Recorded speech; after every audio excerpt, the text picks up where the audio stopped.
はい、皆さんこんにちは。今回は少し大きなへこみの直し方を動画にしてみました。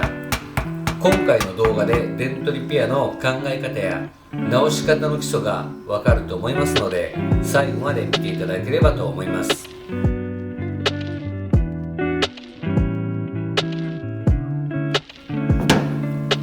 前回の動画で小さなへこみの直し方という動画を上げさせていただきましたが、その続編になります。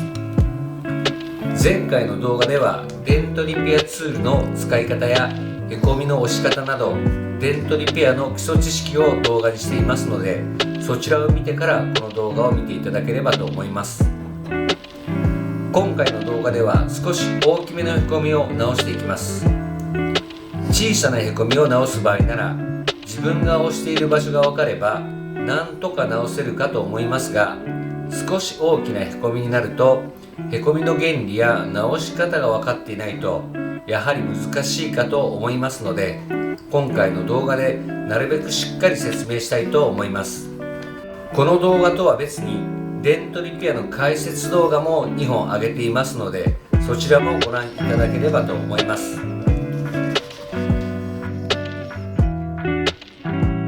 前回までの動画では練習用パネルでへこみを直していきましたが、今回は実写を使用しながら説明していきたいと思います。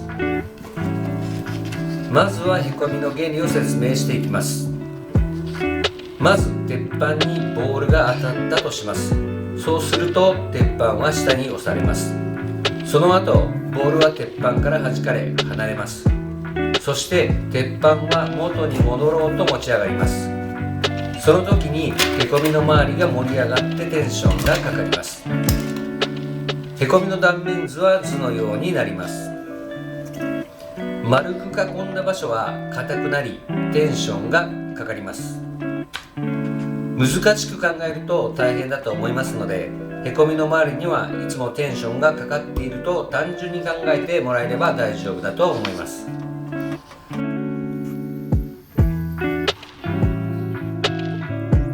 それでは専用ツールで押していきますが、へこみの断面図のようにへこみの周りにテンションがかかっていることを忘れずに見ていただければと思います。それを踏まえてへこみを押していきます。まずはあまり力を加えずに少しずつへこみを押していきます。おおよそへこみの中心あたりを押すとへこみは均一に小さくなっていきます。この段階では私も自分が押している場所がはっきり分かっているわけではなく、おおよそこの辺りがへこみの中心だろうと当たりをつけて押しています。へこみの動きや塗装面の肌目をよく見ながらへこみを押す作業を続けていくのですが、ある時点から少しずつへこみが動きにくくなっていきます。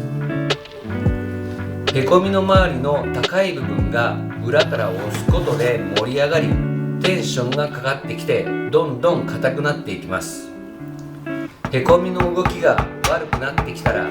こみの周りを少し叩いて鉄板をなだらかにしてあげることによってへこみの周りのテンションは抜けていきます。肉眼でへこみの周りの高い部分は分かりづらいですが、へこみの動きが悪くなってきて直りづらくなってきたらへこみの周りが高くなっていると判断して叩きます。叩きの力加減などは何度も経験して覚えていく作業だとは思います。へこみの周りを叩いてテンションを抜くとへこみは治りやすくなりますので、再度押していきます。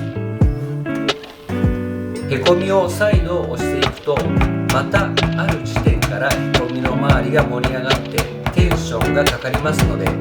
こみが戻りにくくなってきたなと思ったら再度叩いてテンションを抜いていきます。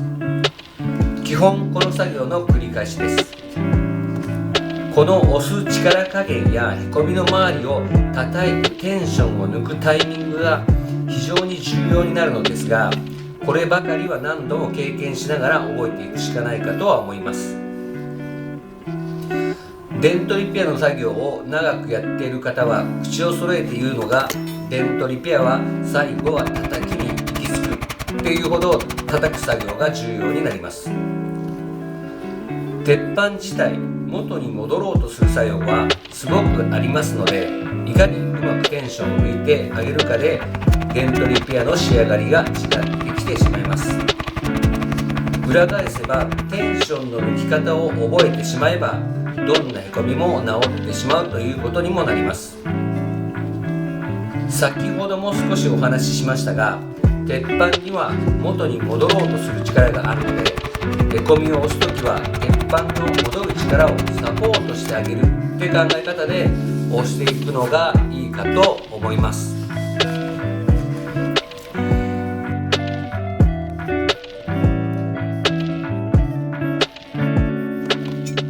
へこみがある程度戻ってきたら、ラインボードも使っていくといいかと思います。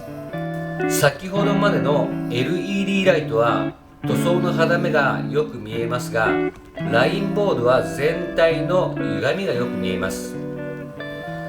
ラインボードの使い方ですが、鉄板の低い部分はラインが太くなり、鉄板の高い部分はラインが細くなります。最終的にはラインの太さが全て均一になるのが理想です。ラインボードも慣れないと使いづらく感じるかと思いますが、慣れれば全体の歪みを抜くのに便利なツールです。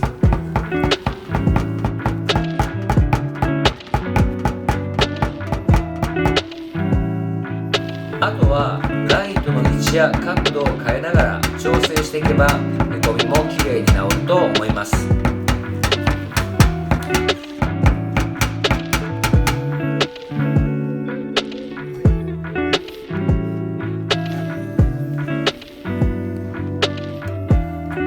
では次にもう一つ直し方をご紹介しておきます。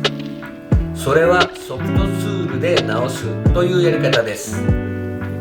先ほどの直し方はツールの先端で少しずつへこみを持ち上げて直していく方法でしたが、今回はツールの先端に柔らかいゴムをつけて直していくやり方です。このやり方は先ほどの点で押すのではなく、面で押し上げていくという考え方です。へこみを面で一気に押し上げて浅いへこみに変えて直していきます。このやり方はへこみ方によってはとても楽にへこみを直すことができます。ただ一気にへこみを浅くしてしまうので、へこみの周りのテンションを抜く作業を省いてしまうので、へこみ方によっては鉄板を伸ばしてしまい仕上がりが悪くなってしまうこともありますが、うまく使えばとても有効な直し方です。作業方法はどんなものでも一長一短ありますので、点でも面でもどちらでも直せるようにしておくのがいいかと思います。理想ではありますが、どんなへこみも点で押して直せるようになってから面で押し上げて直すやり方を身につけると、どんなへこみにも対応できるようになると思います。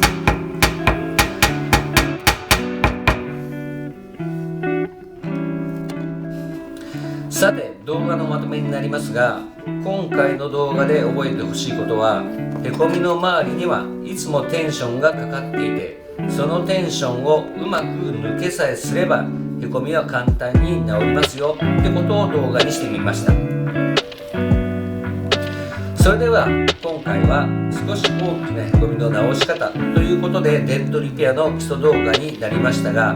この動画が理解できればいろいろなへこみは直せるようになるとは思いますが、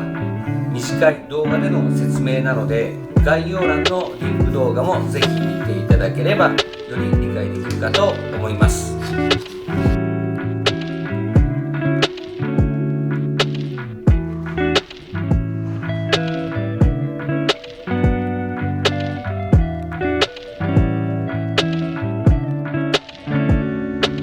では次回動画はみんな大好きブーリングのやり方を動画にしたいと思います。引っ張って直すデントリペアもコツが分かれば直せるようになるかと思いますので、また次回動画でお会いしましょう。